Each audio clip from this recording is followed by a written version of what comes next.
이분은 좀 자리를 옮겼습니다. 예, 자리를 옮겨서 우리 지금 뭐 이렇게 또 변화를 주시네요. 커튼 쳐주시면서 예, 이렇게 하고 있는데, 네, 구원에 대해서 우리 한번 좀 얘기를 해보려고 해요.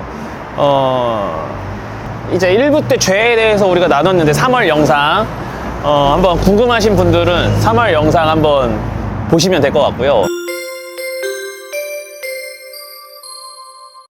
이제 4월 달입니다. 죄 구원에 대해서 신학교에서 가장 많이 나오는 질문이 이거예요. 신학교 처음 저도 이제 철학 수업이나 어떤 신학 수업을 들으면 교수님들한테 제일 많이 하는 게 세종대왕 구원 받았나요? 이순신 구원 받았나요? 이런 건데, 뭐 사실 그들이 구원받고 안 받고 이게 중요한 게 아니라, 저는 이제 핵심 질문은 하나님을 알지 못하는 사람, 알지 못했던 사람들, 그 중에서 선하다고 평가받는 사람들은 과연 그 사람들은 그래도 선한 일을 했기에 구원받았지 않았을까라는 그런 생각들을 하잖아요. 이 부분을 같이 좀 얘기를 나눠보고 싶어요. 일단 세종대왕 구원받았을까요? 못 받았죠. 어려운 이야기죠. 사실 예. 구원은 누가 받느냐에 대한 결론을 우리가 말할 수는 없죠. 한 사람 한 사람을 놓고서. 그러나 이제 성경이 말하고 있는 것들이 있으니까 구원에 대한 원리가 있잖아요. 구원은 오직 예수 그리스도를 믿음으로 말미암아 얻는데, 문제는 이제 세종대왕은 예를 든다면 이순신과 같은 사람들, 과거에 있었던 사람들이 예수님을 들을 만한 기회가 없었다라는 이 논리거든요. 복음이 아직 다 전파되지 않은 상황인데 어떻게 그들이 그러니까 복음을 들을 만한 기회가 없었던 사람들이 구원을 받지 못한다라는 것은 너무 불공평하지 않느냐라는 이야기가 나올 가능성이 있기 때문에.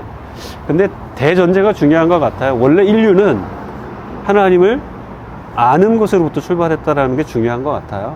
원래 인류는, 우리 조선시대에 살던 사람들은 역으로 인류의 역사를 거슬러 올라가다 보면 아담에게로까지 우리가 갈 수 있는데, 당연히 가야 되는데, 그럼 아담은 하나님을 아는 사람이었잖아요. 하나님에 의해 창조된 최초의 인류고, 아담의 후손들, 점점 민족들이 분열되어지는 과정 속에 하나님을 잊어간 것, 이 부분에 대한 것이 있는 것이기 때문에 처음부터 우리 조선 사람들이 하나님을 알 수 없었다라고 말하기는 어려운 거고, 모든 인류는 하나님을 아는 것으로부터 시작되었다라는 것이 가장 중요한 것 같고요.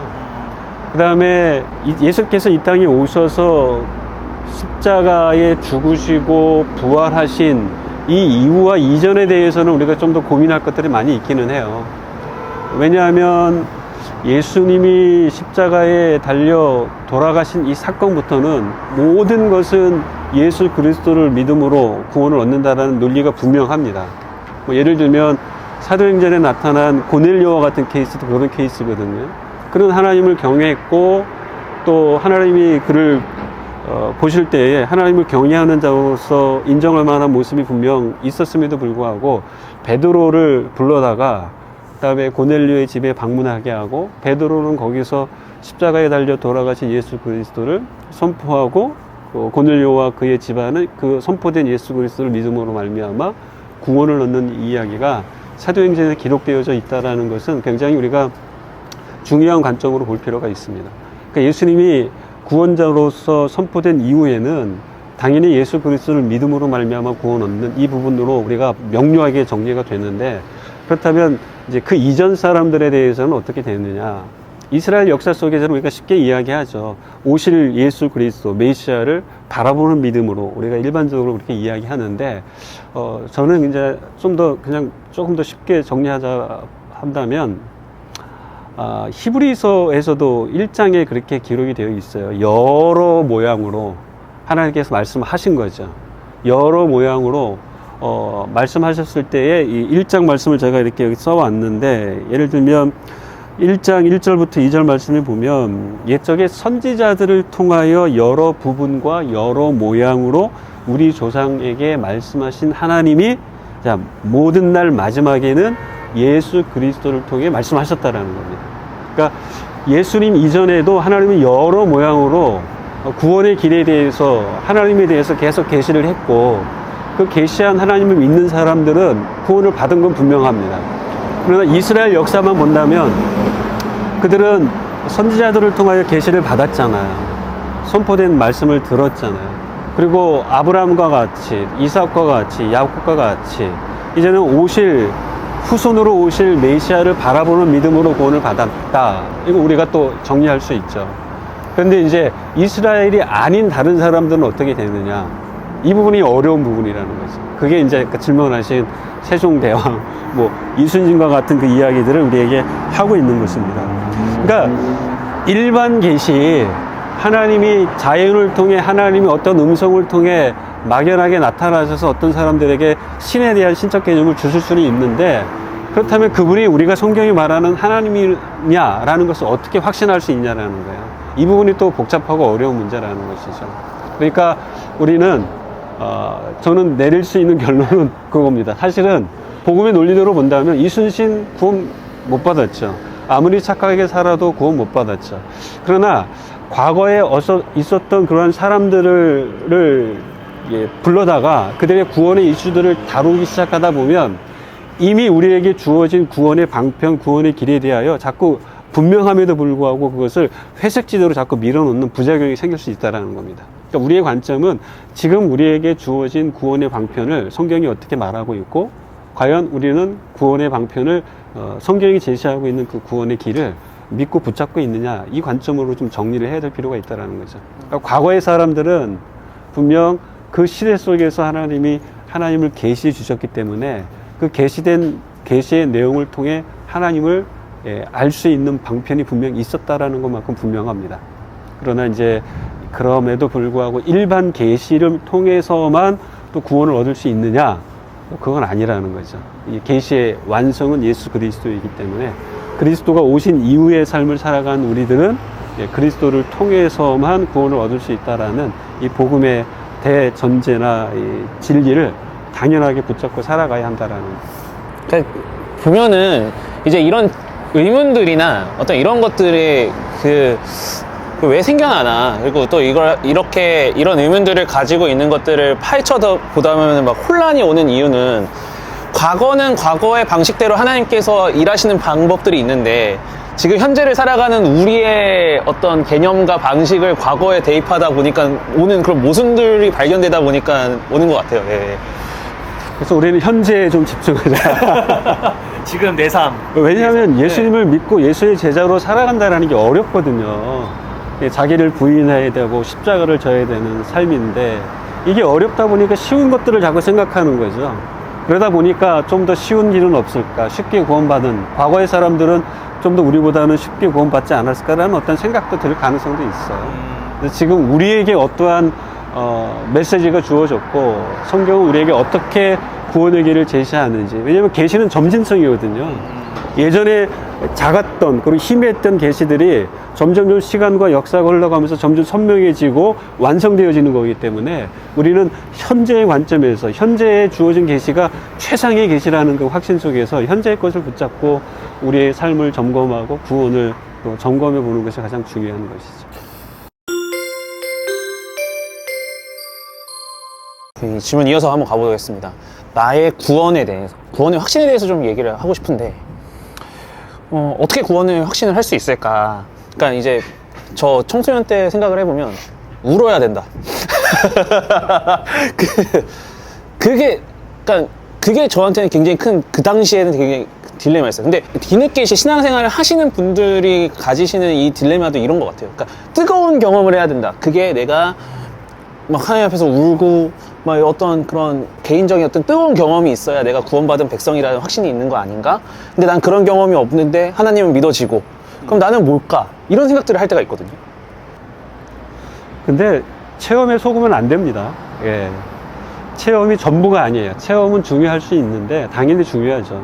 아마도 다양한 그 시작점이 다양할 겁니다. 어떤 사람은 강하게 불받고 시작한 사람도 있고, 어떤 사람은 냉랭하지만 어떤 이성적으로 논리적으로 자기가 고민했던 부분들이 정리가 되면서 또 예수 그리스도에 대한 그 믿음의 확신들이 생겨난 것들이 있고. 근데 믿음이라는 것은 약속이거든요. 약속에 근거한 거거든요. 체험에 근거한 게 아닙니다.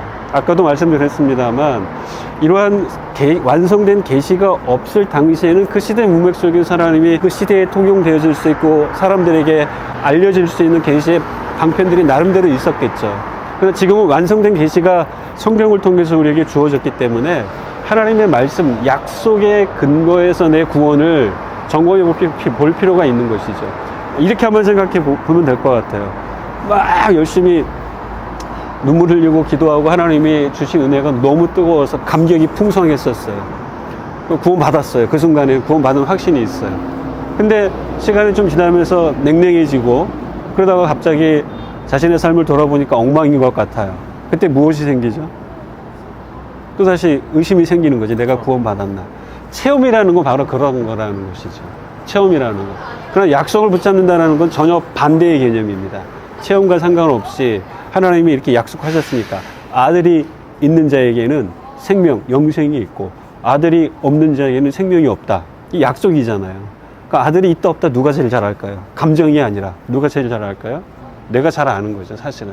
그러니까 어떤 감정이라는 잣대를 들이대면 더 이게 불확실성으로 갈 가능성이 많아요. 그러나 좀 더 냉정하게 우리가 이성적으로 내 자신을 한번 점검해 볼 때 그냥 믿고 있음에도 넘어질 수는 있는데 믿느냐 안 믿느냐 이건 누구보다도 내 자신도 잘 알 수 있는 거죠. 근데 무엇을 믿느냐, 무엇을 믿느냐. 그것은 여전히 뭐 본질적이고 원론적인 이야기일 수밖에 없지만 하나님이 우리에게 주신 약속의 말씀, 주 예수 그리스도를 믿음으로 구원을 얻는 것이고 이 믿는다 안 믿는다 여기에 대한 확신은 감정이 아니라 성령께서 우리 마음 가운데에 주시는 것들이지 그것을 감정만 가지고 판단할 수는 없다라는 것이죠. 체험만 가지고서는. 그러니까 이게 체험 자체가 그러니까 휘발성이 있는 것 같아요. 그렇죠. 내 안에 남아있던 그 체험의 경험들, 그게 이제 퇴색되고 이렇게 희석되는 순간부터는 또다시 아까 말씀하신 대로 의심이 들게 되고 믿음이 흔들리는 경우들 되게 많이 보거든요. 다시 원점으로 오는 거죠. 그러니까요. 그때 또 체험이 필요한 거고. 사실 성장보다는 그냥 제자리 걸. 요즘 유행하는 말 도파민 중독. 정확하게. 네. 그런 어떤 종교적인 체험들을 자꾸 나에게 주입을 시켜서 그것이 있어야만 내가 굉장한 신앙인이다라고 생각을 하는. 맞아요. 예. 그게 아니라 어쨌든 우리의 기본은 말씀에 근거한 말씀하신 대로 약속에 근거한 믿음이 돼야 된다. 그럼요. 예. 믿음은 어디에나 있어요. 믿음이 없는 사람은 없고 믿음이 없는 종교 없습니다. 그러나 기독교가 갖고 있는 유일한 독특성은 예수 그리스도를 통한 계시의 완성이 되었고 그 말씀이 육신되어 이 땅에 오신 예수님이 우리에게 주신 그 진리라는 것들이 분명하게 있다라는 거죠. 그것에 기반한 믿음을 우리가 세워가야 되는 것이지 감정이 이끌어가면 금방 무너집니다. 감정이 아니라 팩트에 대한 믿음. 그 다음에 뒤에 이제 필링이라는 그 감정이 따라오는 것이죠. 무시할 수는 없습니다. 체험을 뭐 전혀 무시하라 이런 의미가 아니라 체험 자체가 우리의 구원의 확신의 완전한 근거가 될 수 없다라는 것이죠. 결혼 생활이랑 똑같은 것 같아요. 그렇죠. 소약한 거, 약속한 거 붙잡고 가는 거예요. 제가 가끔 이제 서운한 포인트가 있거든요. 저희 아내가. 이렇게 나한테 표현이 이렇게 덜하지? 근데 그렇다고 나를 사랑하지 않는 건 아닌 건데. 그렇죠. 맞아요. 근데 거기에 제가 막 집중을 하면은 괜히 막 서운해지고. 네. 섭섭이 귀신, 뭐 이런 거. 그러니까요. 죄인에 대한 질문과 좀 같은 게를 하는 질문일 것 같은데 나는 구원받은 백성인데 여전히 죄에 노출되어 있어요. 자, 그럼 나는 구원을 받은 것일까요? 아니면 여전히 구원이 필요한 존재일까요? 일단은 구원을 받은 존재라는 인식이 중요합니다. 그리고 이걸 어디서 드러나냐면 죄를 즐기는가 아니면 죄와 싸우는가 이 차이가 있어요. 싸우면서 넘어질 수 있죠. 여전히 연약하니까 유혹에 넘어갈 수 있죠. 싸우는 가운데에서 넘어질 수 있는데 그러나 싸우려고 하지 않고 즐기고 있다. 사실 그렇다면은 우리 안에 성령이 계시다기보다는 구원받았다기보다는 아직 구원에 이르지 못한 성도일 가능성이 많죠. 성도라고 하는 것도 좀 그러네요. 네, 사람일 가능성이 있죠. 그러니까 그쵸. 그러니까 어떻게 보면 죄를 즐기면서 나 하나님 믿어 이렇게 얘기하는 사람은 사실 우리가 물론 우리가 구원을 받았다 안 받았다 우리가 하나님이 아니기 때문에 이걸 판단할 수는 없겠지만 그렇다고 뭐 구원받은 백성이다라고 쉽게 또 얘기할 수 있는 부분도 아니네. 저도 개인적으로 예수님을 인격적으로 영접한 다음에 제 삶에 나타난 가장 큰 변화는 그 부분이었어요. 죄의식. 평소에는 어떠한 그런 의식이 없었고, 내가 쉽게 함부로 말하기도 하고 함부로 행동하고 원하는 데 마음껏 갔었지만, 예수님을 믿고 나서 보니 그런 부분에 대한 분별력이 생기는 거죠. 하나님이 이걸 기뻐하지 않으시는데 그 부분에 대한 고민이 생기게 되고 멀어지려고 하는 것이지, 에이 뭐 죽는 순간에 회개하면 되지 뭐 이러면서 계속 그걸 즐길 수는 없다라는 것이죠. 예. 아마도 이 부분도 사실은 누구보다도 우리 자신이 잘 알 겁니다. 구원 받았다면 그 증거가 반드시 나타나요. 예. 예전의 삶에 대해서 돌아보게 되고 지금의 삶을 다시 한번 점검해 보면서 하나님이 기뻐하지 않는 악된 그 요소들은 자꾸 멀어지려고 하는 것이고, 하나님이 기뻐하시는 쪽에다가 내 삶에 초점을 맞추게 되는 것이죠. 그건 분명할 거라는 생각이 듭니다. 자, 이제 마지막 질문입니다. 은혜 구원과 행위 구원을 이해할 때 논리적 모순이 생긴다. 이거 어떻게, 이유는 뭘고, 어떻게 이해해야 될까? 논리적 모순이라는 게 뭘 말하는 건지. 이런 거라고 좀 얘기를 하고 싶은데, 그러니까 논리적 모순이라는 말은 좀 단어를 제가 잘못 선택한 것 같고, 그냥 닭이 먼저냐 알이 먼저냐 같은 그런 느낌? 닭이 먼저죠. 은혜가 먼저라는 얘기입니다. 은혜. 예. 성경은 분명하잖아요. 네. 만약에 행위 구원을 이야기한다면 여전히 예수 그리스도는 필요가 없어요. 그리스도가 오실 이유가 없는 거죠. 그리고 아무리 착하게 살아가는 사람일지라도 그 사람이 예수님을 믿지 않는다면 하나님은 그 사람의 착한 행위를 선으로 보지 않으세요. 그러나 여전히 부족하고 모순이 있지만 예수 그리스도를 믿고 과거의 삶에서 주님이 원하시는 지점으로 나아가는 사람들이 있다. 그리고 그들이 어떠한 하나님의 뜻에 기초해서 착한 일을 한다. 그럼 하나님은 그 사람을 선한 행위로 인정해 주시고, 또 우리를 구원하신 목적 중에 하나도 선한 일에 열심을 내는 자신의 친백성, 하나님의 백성이 되도록 우리를 구원해 주신 거기 때문에 선한 일이라는 건 중요하죠.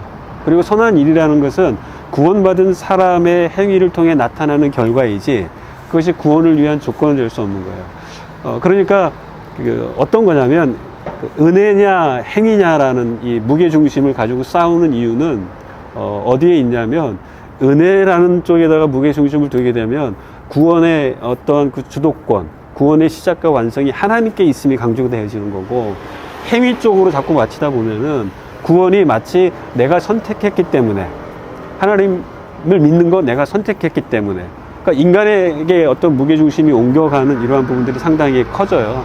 그러나 우리가 잘 아는 것처럼 인간은 인간 스스로 구원할 수 있는 능력이 없기 때문에, 그래서 하나님이 구원의 방패를 허락하신 것이죠. 은혜는 어쨌든 구원의 시작임과 동시에 완성이 되지만, 행위라는 것은 구원받은 증거로서 나타나는 것이라고 이해하는 것이 오히려 더 성경적이고, 성경은 오히려 그걸 분명하게 이야기하고 있죠.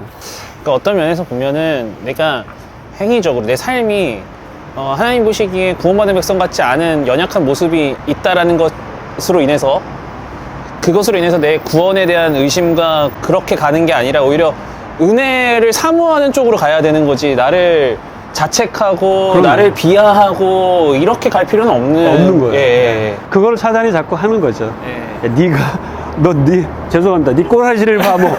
이렇게 하면서 자꾸 우리를 자기 연민과 자기 비하 쪽으로, 늪으로 계속 끌어당기는데, 그게 네. 아니라, 넘어지는 건 인정하는 거예요. 하나님 안에서 넘어지는 거예요. 하나님, 제가 이렇게 연약합니다. 또 넘어졌습니다.